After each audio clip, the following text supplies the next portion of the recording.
after a tumultuous day graduating boot camp, at this point it's like we feel like it's like we're in the wild. We're in our uniform. All I got is my sea bag and my uniforms and what I'd learned in boot camp. That's all we got. And now we're on this plane and we're going to Texas. We're going to San Antonio for A school, for corpsman basic training, for hospital corpsman.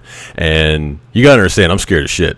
I'm nervous. I'm nervous about this because I don't have a degree. I don't have a higher education. I don't have,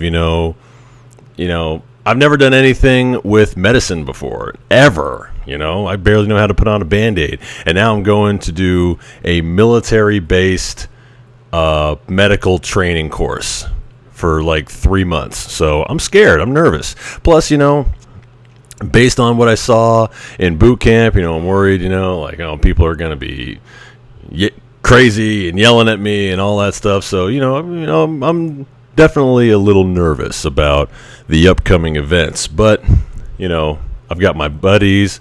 I'm just side note. I'm trying to stop saying so much. I've realized I listen to my own stuff before I send it, and I say a lot. So I'm trying to stop that. So if you see me just stop in the middle of a sentence, that's probably why. But anyway, get off the plane. I already did it. Get off the plane, get on the bus. We get to Fort Sam Houston at, 8 or 9 o'clock at night. We're still in our dress whites. We got our sea bags, and we get to our barracks.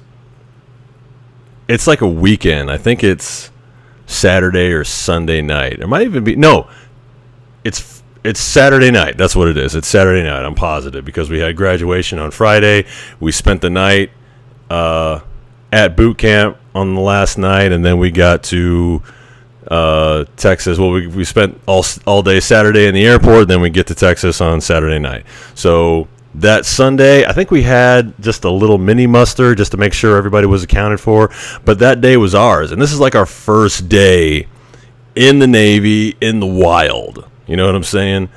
I mean, we are in the military, but it's the first time in months that we're kind of free. We can just go to the store, or I can go to the gym, which is what I really wanted.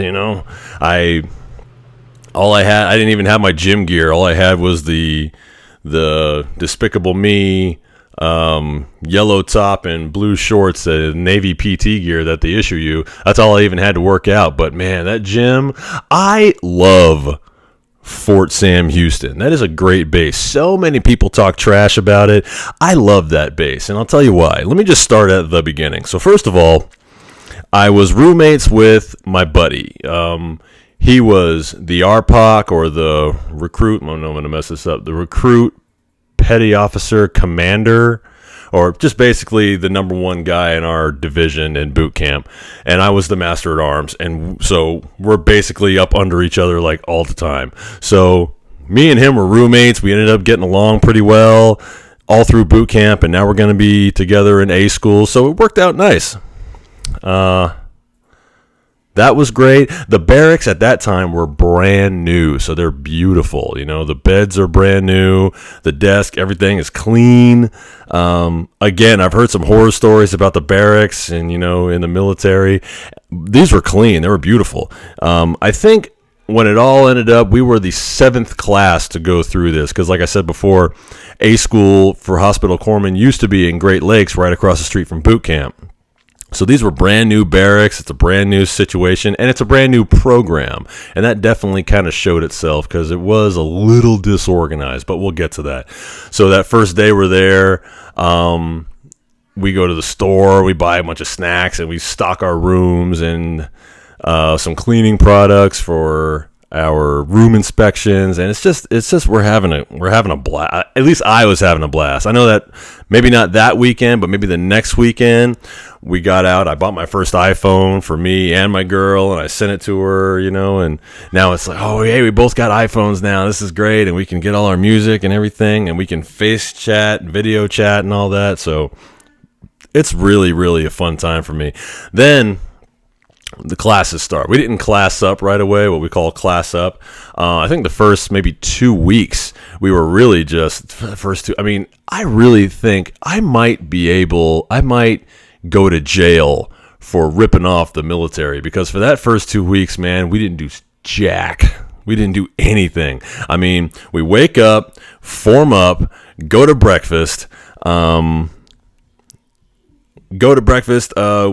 come back because we hadn't classed up yet. So we come back. I think we cleaned up our room for maybe an hour, come back, and he said, okay, well, there's nothing to do right now, so you guys just go to the gym, do whatever, stay in your rooms, just don't be lollygagging around the base, but be back here at, 12:30 for another muster. Hey, deal. I would go and work out, or just sit in the room, take a nap, whatever, come back for muster. Yeah, we still don't have anything for you guys yet. It's not time to class up. So go to lunch, come back, maybe clean the building, or maybe some guys had watch or something like that. Come back. I mean, then by that time, you're pretty much done with anything formal at like 3 o'clock. So you're on your own for dinner, and you basically got the rest of the day off. I mean, it's freaking cake.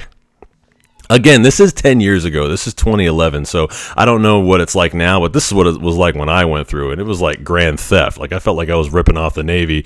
We're getting paid for doing nothing, for working out and sitting around and just chilling with your buddies, that you've been through boot camp with, and, you make friends pretty easy, and, it's a great time.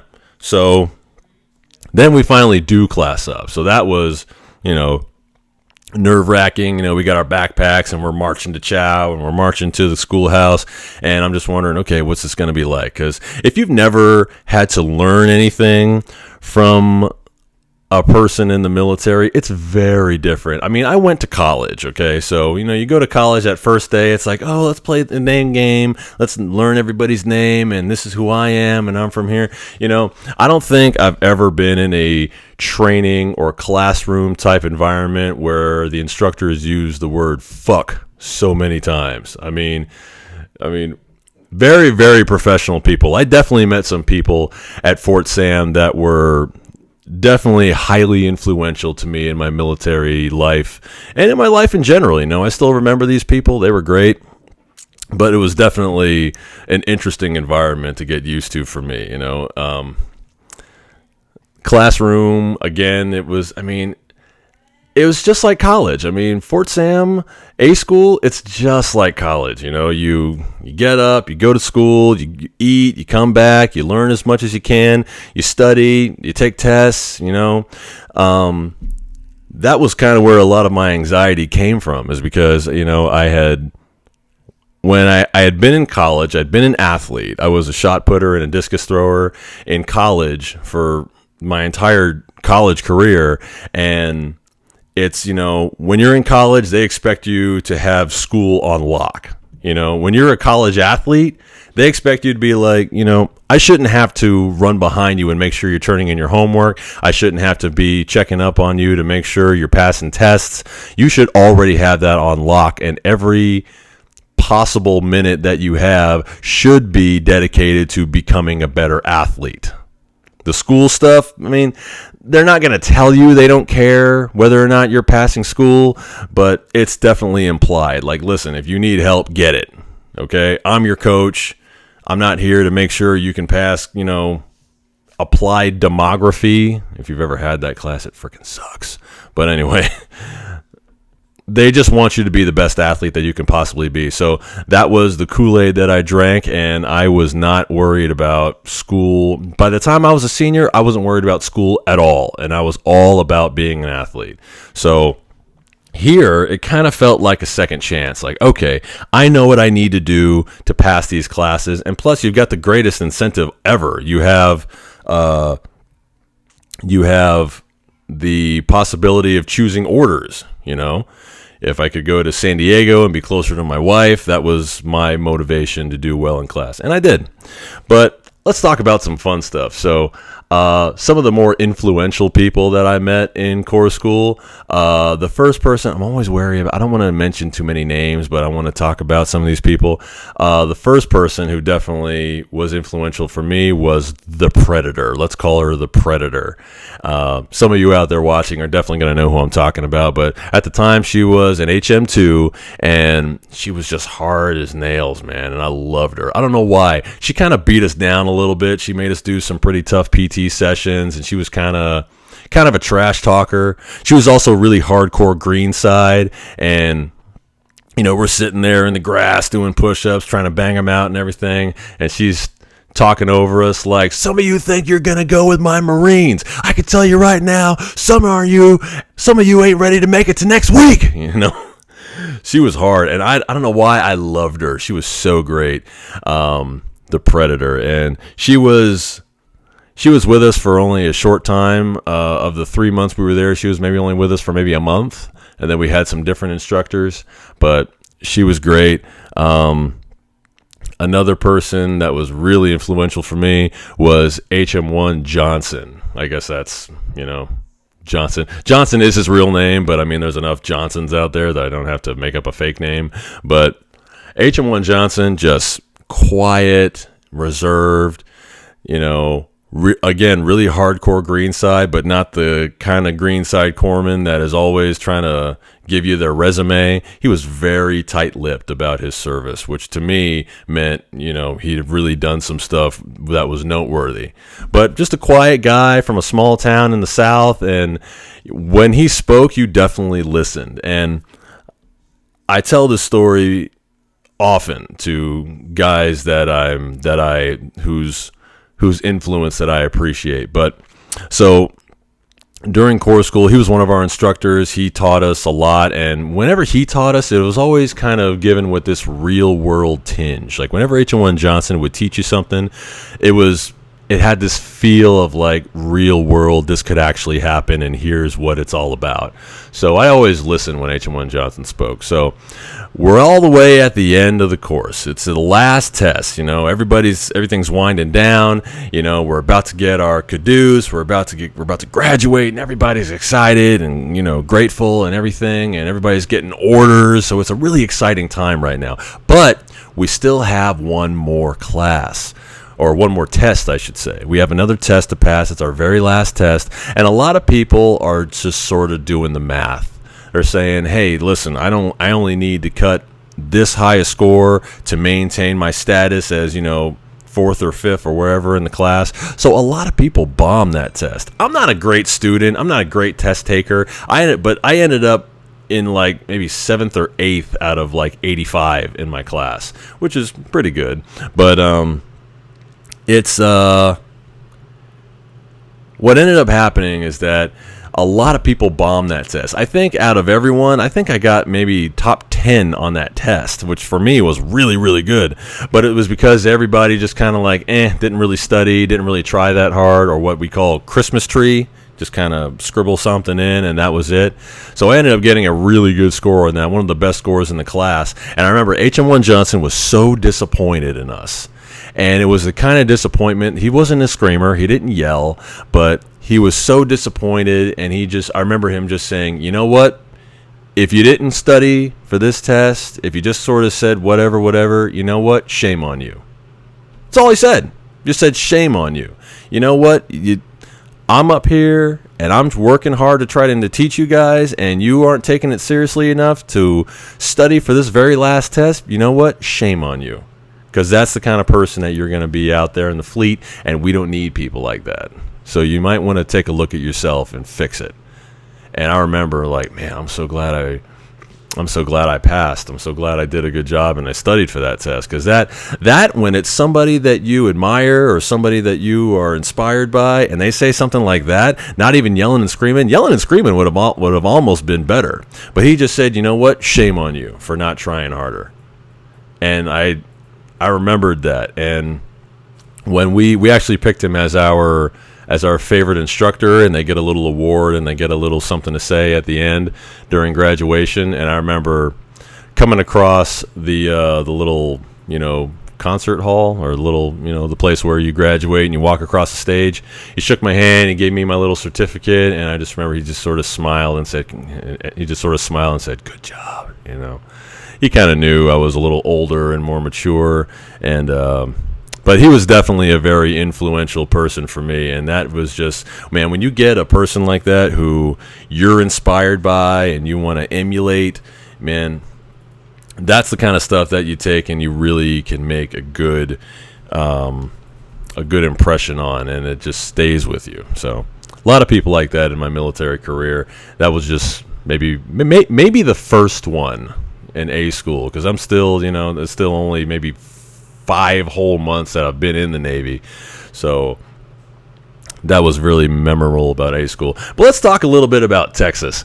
Texas, I had never been to Texas except for one time, which was at a track meet. I went to Texas Relays in like 2005, and that was the only time I'd been to Texas, and that was Austin. Now I'm in San Antonio, and man, I gotta tell you, Texas is great. Texas has been so great to me. I've been there 2 separate times in my Navy career, once for A school and once for X-ray school, and it was both at Fort Sam Houston, and man, it was so great. I feel a little bit sorry for people these days because A school is now joint service, and man, that is, we'll talk about that on a different video, but joint service is not the way I would choose to learn in a military setting if I didn't have to. I would definitely just stick with my own service. Nothing against the other branches, but it is a lot different between the branches when it comes to learning and just procedures and how we do things. We can come together and work together when we need to, but learning the basics, there's just a way that we do it in the Navy that's just sort of the Navy way, and that is the way that I have come to kind of appreciate. So joint service is really not for me, but if I had to do it, I have to do it, but I'd rather not. But Texas, back to what I was saying, I'm going to show you guys some pictures over here. Texas was great. This is my wife and I. We were at this great restaurant called Tito's. Great Cuban food. I hope it's still standing. It was the last time I was there. I hope COVID didn't hit it too hard. I hope it's still there. But, just me and your buddies.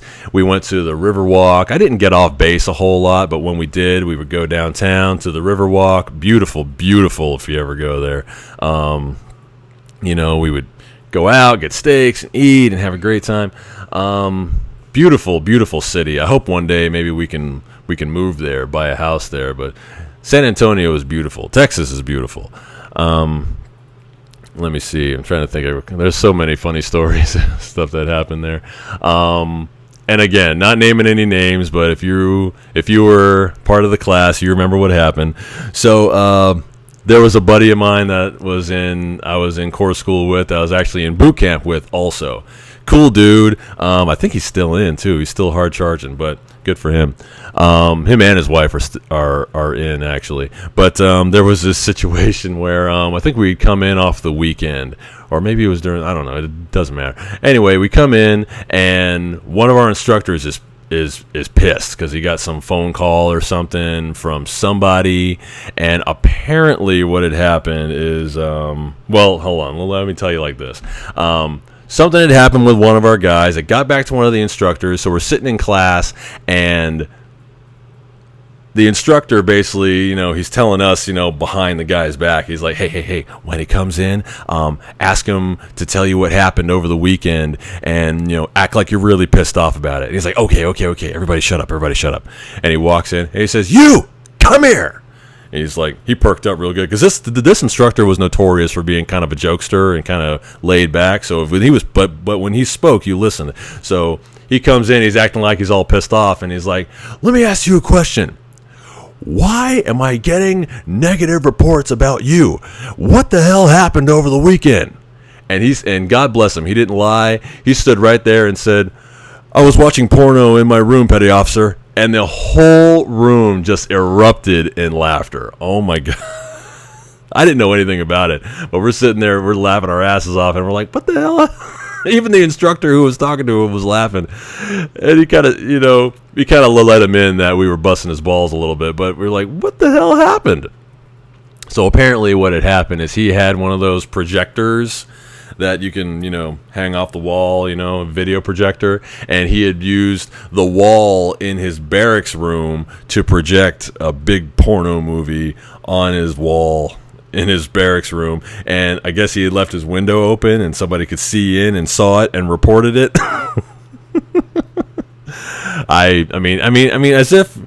This was 2011. iPhones weren't as big as they are now, so I guess 3x3 of porno wasn't enough. So he went for the whole wall. Hey, I don't blame him. I'm a connoisseur myself, so hey, do what you got to do, brother. My wife wasn't there, so yeah, I was having to take care of business myself, so I'm not mad at him. That was one crazy thing that happened. I'll tell you another crazy thing that happened in Corps School. We had these. Everybody's in a different class. Everybody's in a different division, and it was. I don't know. It must have been like towards the end, because in every training class I've noticed, I've been in a few training evolutions in the military, and I've always noticed like towards that kind of the end of that 2/3 mark, I start to get salty. I start to get just over this. I'm like, oh God, can we, are we done yet? Are we done yet? Are we done yet? So I'm sitting there and we're in line for chow. We're in line for breakfast, and someone behind us in the class, no, ahead of us, they were ahead of us. Someone in the class ahead of us said something about, he was like the class leader, but we're talking about a person who's been in the Navy as long as I have, just a few months, and he's acting like he's some kind of badass, and he turns and looks at us and says, bunch of trash, look at this class, bunch of garbage, these guys suck. And again, I'm just like, I just want to get my breakfast, and I'm tired, and I'm not in the mood for this shit today, and I just look at him and I just start talking trash back, and I'm like, oh wow, somebody who's been in the Navy for 20 whole minutes himself all of a sudden is a badass now. You put that little uniform on, roll your little sleeves up, and you got a little tattoo, and you think you're a fucking badass? Fuck you, And everybody looks at me because I didn't say a whole lot in class. I was kind of a quiet guy, and everybody's like, oh man, Jonesy's lost it, so I'm to start talking trash to this guy, and the guy gets up in my face like he's gonna fight me. And at that point I was like, let's go. I'm tired, I'm hungry, I might just eat your face. And and of course he steps up, and his buddies are pulling him back, and my buddies are getting in between us and everything, and it just turned into this whole thing. And a guy who just made chief, who was one of our instructors, sees this whole thing going down, and I'm like, oh shit, now we're busted.